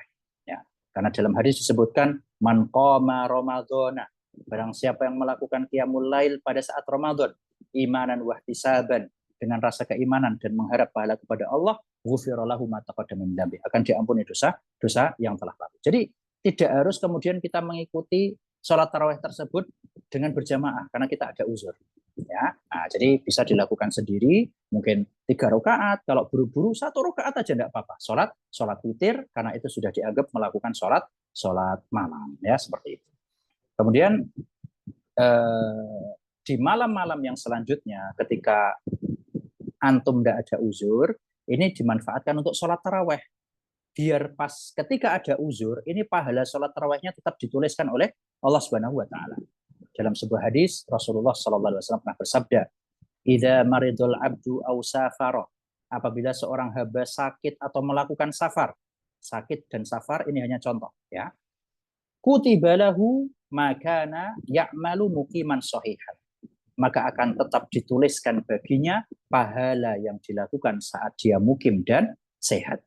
Ya. Nah, jadi pas nggak ada uzur, kita semangat melakukan ibadah, kita taraweh. Pas ada uzur, kemudian kita qadarullah tidak bisa tarawih secara berjamaah, insya Allah pahala tarawih berjamaahnya tetap ditulis oleh Allah Subhanahu wa Ta'ala. Ya, ini berkaitan dengan pertanyaan pertama. Pertanyaan kedua adalah berkaitan tentang doa ya tadi ya. Apakah ada doa khusus? Kalau doa khusus sebenarnya tidak ada ya. Intinya adalah doa-doa umum seperti tadi yang saya contohkan. Sebelum salam kita baca Allahumma a'inni ala dzikrika wa syukrika wa husni ibadatik ya. Kemudian doa-doa yang lainnya misalnya Rabbi ja'alni muqimas shalah dalam surat Ibrahim ya. Ayat berapa itu lupa ya. Saya 100 berapa gitu ya. Halaman kedua dari belakang. Ya Allah, jadikanlah aku mudahkan untuk melakukan sholat wa min dzurriyyati dan anak-anakku, keturunanku. Ya. Doa-doa yang lain, Rabbana atina fid dunya hasanah. Ya. Kemudian misalnya Allahumma a'inni 'alas siyam wal qiyam. Ya Allah, mudahkanlah aku untuk berpuasa, sholat tarawih. Dan kalau kita tidak bisa bahasa Arabnya, boleh pakai bahasa kita masing-masing. Mau pakai bahasa Indonesia, mungkin mau pakai bahasa Jerman juga silahkan. Bahasa Inggris ya. Nah, intinya kita berdoa semampu kita ya. Kalau memang afdolnya memang doa yang ada dalam Al-Quran dan Sunnah. Jadi seperti itu. Kemudian yang terakhir berkaitan dengan cara bertaubat ya. Cara bertaubat sebelum Ramadan persis seperti cara bertaubat pada umumnya, yaitu dengan terpenuhi 3 syarat. Yang pertama adalah menyesal. Ini adalah syarat taubat paling utama, pokok taubat. Yang pertama menyesal. Ya. Yang kedua adalah berlepas diri dari dosa. Jadi enggak setengah-setengah. Aku mau bertobat dari riba, tapi kalau berapa persen oke lah, masih enggak apa-apa. Nah, ini namanya belum effort, ya, belum melepas diri dari dosa secara keseluruhan. Yang ketiga adalah bertekad bulat untuk tidak mengulanginya. Apabila terpenuhi 3 syarat taubat ini, maka insya Allah taubat kita diterima oleh Allah dan dosa-dosa kita diampuni. Dan yang terakhir, kalau dosa itu berkaitan dengan hak manusia, mungkin dulu pernah ngambil duit, dulu pernah korupsi, dulu pernah menzolimi orang, maka harus ditambah istihlal, minta kehalalan kepada mereka. Kembalikan barangnya kalau masih bisa. Ya. Kalau nggak bisa, mungkin dulu pernah menzolimi, mukul, dan sebagainya, minta maaf kepada dia. Jadi seperti itu. Ya. Semoga Allah terima taubat kita semua. Amin. Ya Rabb. Wallahu a'lam. Jazakallah khair Ustaz atas jawabannya. Izin Anak bacakan pertanyaan yang masuk di kolom chat. Yang pertama, Assalamualaikum Ustadz, izin bertanya, bolehkah berniat ganda saat qodho puasa Ramadan? Misal mengqodho bertepatan dengan hari Senin Kamis, lalu niat qodho dan sunnah Senin Kamis. Demikian juga dengan puasa Syawal, bolehkah berniat ganda? Jazakumullah khair wa barakallahu fikum. Baik. Kalau misalnya kita mau mengqodho, kemudian dipaskan pas hari Senin dan Kamis, ini boleh. Ya. Karena hakikatnya puasa Senin dan Kamis itu adalah puasa apapun yang penting terjadi di hari Senin dan Kamis. Ya. Karena kan hadisnya umum, ya. Hadisnya berbunyi sesungguhnya amalan seorang manusia atau amalan seorang hamba itu diangkat pada hari Senin dan Kamis. Ya. Jadi amalan kita itu diangkat kalau dalam setahun ketika bulan Sya'ban, ya, bulan Sya'ban ini ya. Kalau dalam sebulan maka itu di subhanallah, lupa saya ya. Dalam sebulan apa? Lupa. Dalam perpekan itu diangkat di hari dan Senin dan Kamis ya. Dalam per hari diangkatnya pas waktu subuh dan waktu asar. Ini waktu-waktu diangkatnya amal, Pak. Ya. Jadi usahakan pas waktu-waktu ini kita dalam keadaan yang baik. Ya. Bulan Sya'ban itu kalau hitungannya bulan, kemudian per pekan adalah Senin dan Kamis, adapun per hari yaitu ketika subuh dan asar. Ya. Maka boleh misalnya, wah hari Senin dan Kamis ini kan hari yang disukai Nabi SAW untuk puasa. Ya. Kemudian juga itu hari diangkatnya amal. Nah, aku mau puasa di hari tersebut, ini boleh. Ya. Adapun kalau gabungkannya dengan puasa Syawal, maka puasa Syawal ini puasa tersendiri. Ya. Dia bukan yang penting pas Syawal puasa apapun, tidak. Ya, tapi dia adalah puasa tersendiri yang dilakukan di bulan Syawal. Maka kalau seperti ini tidak bisa diqodho ya, wallahu alam ya. Insyaallah pendapat yang lebih tepat sebatas yang saya ketahui, kalau digabung sama Syawal ini tidak bisa. Berbeda sama Senin Kamis atau misalnya puasa pas Ayyamul Bid ya. Wah, mumpung 13, 14, 15 nih dianjurkan puasa. Tak niatin puasa qodho. Nah, ini bisa ya. Jadi yang tidak bisa adalah puasa-puasa yang khusus, puasa Syawal, kemudian puasa Arafah. Ini tidak bisa digabung sama qadha, tidak bisa karena dia puasa khusus, puasa Arafah. Ya. Puasa Asyura tidak bisa. Ya. Nah, jadi seperti itu. Wallahu a'lam. Jazakallah khair Ustaz. Pertanyaan selanjutnya. Assalamualaikum warahmatullahi wabarakatuh. Jazakallah khairan Ustaz atas ilmu yang disampaikan. Semoga Allah rahmati Ustaz. Amin ya rabbal alamin. Amin. Izin bertanya, apa batasan suami istri saat berpuasa? Mungkin pertanyaannya lebih ke Gaul tadi ya, kan atau udah batasan disebutkan bergaul. iya betul Ustaz. Apakah cuma sebatas jima aja atau ada batasan-batasan lain? Nah, baik. Iya. Jadi memang yang dilarang itu adalah melakukan hubungan suami istri ya, ini yang terlarang. Namun juga perlu dihindari hal-hal yang dikhawatirkan bisa menjerumuskan ke dalam hal tersebut. Ya, misal ya, ada sebuah hadis dari Nabi SAW yang diriwayatkan oleh Aisyah radhiyallahu anha, bahwasanya Nabi SAW itu pernah mencium Aisyah dalam keadaan puasa. Nah, ini kalau kita baca hadis ini, tolong dibaca secara lengkap. Ya, jangan cuma sampai situ doang. Ya. Nabi SAW pernah mencium Aisyah saat puasa, titik. Baca lanjutannya. Lanjutannya ternyata ada komen dari Aisyah. Ya, apa komennya beliau? Beliau mengatakan, wa kana amlakakum li irbi. Rasulullah SAW adalah orang yang paling bisa menguasai hawa nafsunya. Ya, nah, ini kan menunjukkan tetap hati-hati gitu loh. Oke lah, tidak apa-apa. Mencium memang tidak membatalkan. Tapi tetap apa? Harus hati-hati. Kalau dikhawatirkan ya, khawatir keterusan dan sebagainya, lebih baik dihindari. Ini bukan kemudian menakut-nakuti, wah berarti suami istri harus pas puasa beda kamar, tidak ya. Atau suami istri, suaminya istrinya di rumah pakai cadar, pakai ini. Nah, tidak seperti itu. Tapi ya normal-normal saja, cuman mungkin lebih berhati-hati itu saja. Ya, enggak apa-apa, biasa aja bergaul seperti biasa.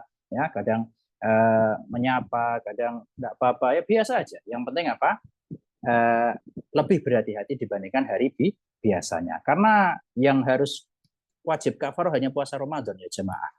Puasa yang lain, ini juga poin ya, mungkin sebagian jemaah juga belum tahu. Jadi yang wajib kafarah adalah puasa Ramadan yang dilakukan saat bulan Ramadan. Ya. Adapun puasa yang lain, puasa sunnah atau puasa qadha, ya, puasa qadha yang dilakukan di bulan Ramadan, maka ini tidak wajib kafarah ketika terjadi hal-hal yang membatalkan puasa karena sebab hubungan suami istri. Jadi ya sabar ya, sabar. Apa namanya? Intinya biasa saja, normal-normal saja, cuman lebih berhati-hati itu saja. Wallahu a'lam. Jazakallah khairan Ustaz atas jawabannya. Selanjutnya Ustaz. Bismillah, Assalamualaikum. Ustadz izin bertanya, bagi yang safar perjalanan dari Jerman ke Indonesia, ini perjalanan yang tidak terlalu berat karena hanya duduk di pesawat saja Ustadz. Apakah boleh saya tetap berpuasa Ramadan dan apakah ini lebih baik dari membatalkan dengan alasan safar? Jazakallah khair. Ya, iya, tadi sebagaimana saya sebutkan, ketika memang antara puasa dengan tidak itu tidak terlalu jauh ya. Dan saya tahu ya, itu Jerman ke Indonesia lebih enak itu, cuma berapa jam doang tuh puasanya ya. Karena dulu saya pernah juga dari Saudi ke Indonesia, Masya Allah, itu puasa cuma berapa jam doang itu. Jadi karena dia kan melawan matahari, ya, jadi iftarnya lebih cepat. Beda kalau sebaliknya makin lama ya. Ya, jadi tidak apa-apa ya. Bahkan sebagian ulama tadi sudah kita sebutkan lebih afdal ya. Ketika memang antara puasa dengan nggak puasa ini tidak terlalu jauh beda. Ya, maka lebih baik berpuasa ya, dan juga berdasarkan keumuman Allah, firman Allah Ta'ala dalam surat Al-Baqarah, wa antasumu khairul lakum, dan jika kalian berpuasa maka itu lebih baik. Tapi kalau ternyata dikhawatirkan dengan puasa, khawatirnya malah lemas ya, khawatirnya kurang baik untuk kesehatannya, besok sampai endo malah kolaps misalnya, ya maka lebih baik apa? Beriftar. Intinya lihat kemampuan masing-masing. Wallahu a'lam. Mungkin ini pertanyaan terakhir Ustadz, dan kebetulan pertanyaannya di luar dari tema bahasan hari ini. Bismillah, Assalamualaikum Ustadz. Mohon maaf, saya harus mengajukan pertanyaan yang di luar tema, karena ini penting buat saya. Ketika wudhu hanya membasuh sepatu saja, apakah kita boleh melepaskan sepatunya ketika sholat? Karena saya pernah dengar kalau wudhu dengan cara demikian maka akan batal wudhunya jika kita lepas sepatunya. Mohon pencerahannya Ustaz. Jazakallahu khairan wa barakallahu fiik. Barakallah. Baik. Ya, ini berkaitan dengan mengusap sepatu atau mengusap kaos kaki ya. Jadi kalau kita ketika berwudu, ini wudunya dengan mengusap kaos kaki atau mengusap sepatu, kemudian saat sholat kita lepas sepatunya atau kaos kakinya, apakah kita boleh langsung sholat atau tidak? Pertanyaannya kan seperti itu. Ya. Maka di sana ada khilaf di kalangan ulama. Ya, sebagian ulama berpendapat bahwasanya seperti ini wudunya batal. Ya, seperti ini wudunya batal, alias dia harus wudu ulang baru kemudian sholat. Ada juga yang berpendapat seperti ini cukup membasuh kaki saja. Ya, jadi lepas kaos kaki, nah dia basuh kakinya, kemudian langsung sholat, tidak harus mengulangi wudunya. Pendapat yang terakhir yaitu dia boleh langsung sholat tanpa harus berwudu atau membasuh kakinya. Dan pendapat yang terakhir ini yang saya pilih, saya lebih condong kepada pendapat yang terakhir ini. Kenapa? Karena tadi kita sudah melakukan suatu ibadah yang sah gitu loh. Kan sah saja. Ya. Dan kita juga tidak mengalami pembatal-pembatal wudhu. Ya, kita hanya melepas kaos kaki, kita hanya melepas sepatu, kita tidak buang angin, kita tidak buang air. Ya, maka kita hukumi secara asal wudhunya tetap sah. Ya. Nah, intinya di sana ada khilaf di kalangan ulama. Cuman saya lebih condong kepada pendapat yang terakhir yaitu boleh langsung sholat. Tapi perlu diperhatikan setelahnya Anda kalau mau mengusap sepatu atau kaos kaki harus wudhu terlebih dahulu. Ya, harus wudhu terlebih dahulu. Karena dengan melepas kaos kaki atau sepatu ini seolah-olah sudah membatalkan mengusapnya yang pertama tadi. Ya, jadi bukan membatalkan wudhunya. Menurut pendapat yang insya Allah lebih sahih, tapi membatalkan mengusapnya. Ya, jadi nanti kalau mau misalnya, nanti aku mau ngusap lagi, habis sholat wudhu, jangan lupa, habis sholat wudhu, kemudian pakai kaos kaki, pakai sepatu, nanti boleh ngusap lagi. Seperti itu. Wallahu a'lam. Jazakallahu khairan Ustaz. Ini ada satu pertanyaan terakhir Ustaz yang baru masuk. Boleh? Assalamualaikum warahmatullahi wabarakatuh. Terima kasih Ustaz atas materi yang disampaikan. Semoga Allah berikan keberkahan kepada Ustaz keluarga. Izin bertanya Ustaz, bagi orang yang tidak terbiasa puasa Senin Kamis, tapi saat bulan Sya'ban, apakah minggu depan masih bisa berpuasa Senin Kamis? Jazakallah khairan Ustaz. Jazakum khair. Baik. Ya, dalam sebuah hadis Rasulullah SAW pernah bersabda, "Idzan tasafa Sya'ban fala tasumu." Apabila bulan Sya'ban telah berlalu setengahnya, maka janganlah kalian berpuasa. Para ulama menjelaskan, orang-orang yang dilarang berpuasa pada setengah kedua dari bulan Sya'ban, kita sekarang berada di setengah kedua, ya, bahkan pekan depan sudah pekan terakhir. Ya. Orang-orang yang dilarang berpuasa pada setengah kedua dari bulan Sya'ban, yaitu orang-orang yang pada setengah pertama mereka tidak biasa puasa. Ya, misalnya setengah pertama mereka tidak pernah puasa Senin Kamis. Tahu-tahu sekarang pengen puasa Senin Kamis. Ya, ini jangan berpuasa. Afdolnya jangan berpuasa. Ya, tapi kalau pas setengah awal Sya'ban mereka rutin puasa, ya, mereka rutin puasa Senin Kamis, kemudian pengen lanjut di setengah yang kedua, maka ini diperbolehkan. Ya, jadi jawabannya seperti itu ya, Bu ya. Tergantung kebiasaan Ibu. Apakah setengah pertama kemarin rutin puasa Senin Kamis atau tidak? Enggak mesti rutin ya, tapi dominan. Ya, kalau dominan atau rutin, maka boleh lanjut pekan ini dan pekan depan. Tapi kalau ternyata baru kepikiran, saya pengen pekan depan puasa, atau kemarin mungkin haid ya, setengah pertama haid, kemudian baru bisa puasanya setengah yang kedua, maka sebaiknya tidak puasa. Dan untuk menguatkan perkataan yang barusan saya sebutkan, Rasulullah SAW pernah bersabda, la taqaddamu Ramadhana bisaumi yaumin wala yaumain. Janganlah kalian mendahului bulan Ramadan dengan puasa 1 atau 2 hari sebelumnya. Illa rajulan kana yasumu sauman falyasumhu. Kecuali seseorang yang biasa puasa kemudian bertepatan dengan hari dia puasa, maka ini tidak apa-apa.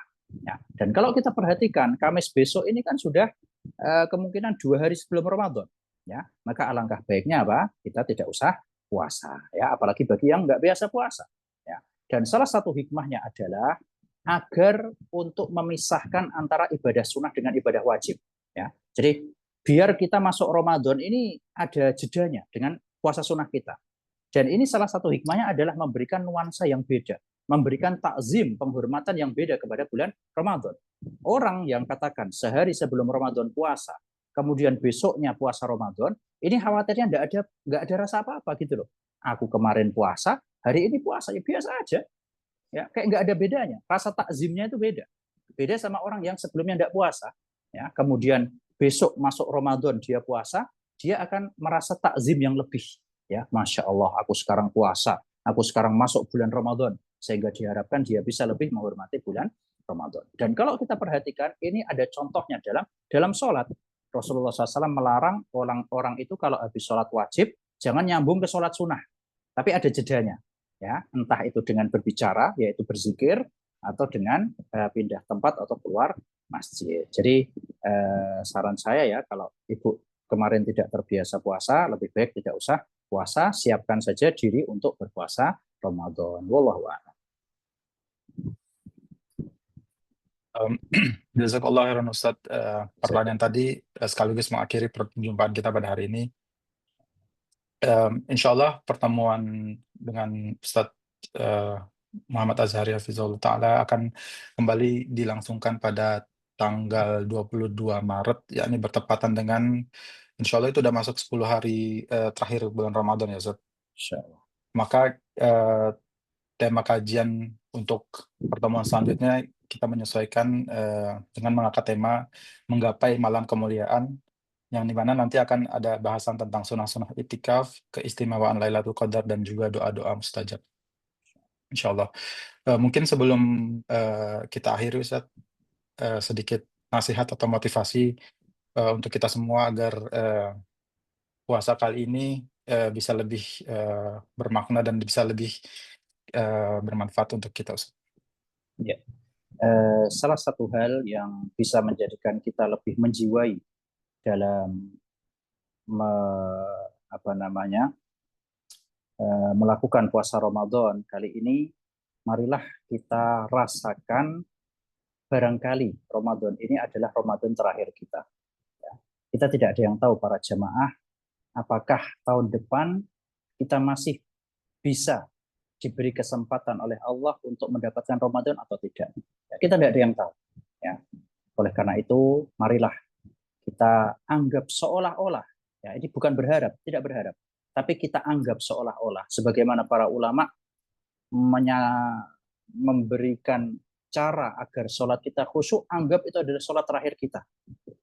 Begitu pula marilah kita terapkan pada Ramadan kali ini, anggaplah seolah-olah ini adalah Ramadan terakhir kita, kita pun juga tidak tahu apakah tahun depan masih diberi Allah kesempatan atau tidak. Kalau masih diberi kesempatan, alhamdulillah, itu adalah bentuk syukur kita kepada Allah Subhanahu wa Ta'ala. Kalaupun ternyata tidak, kita alhamdulillah bisa menutup akhir hidup kita dengan Ramadan terakhir, yang mana itu adalah Ramadan terbaik dari Ramadan-Ramadan sebelumnya. Amin. Amin. Wallahu a'lam. Amin ya rabbal alamin. Baiklah, dengan ini Ana undur diri, mohon maaf kepada para jamaah dan juga Ustaz jika ada salah-salah kata. Ana tutup kajian hari ini dengan membaca surat Kafaratul Majlis. Subhanakallahumma wa bihamdika asyhadu an la ilaha illa anta astaghfiruka wa atubu ilaik. Assalamualaikum warahmatullahi wabarakatuh. Salam.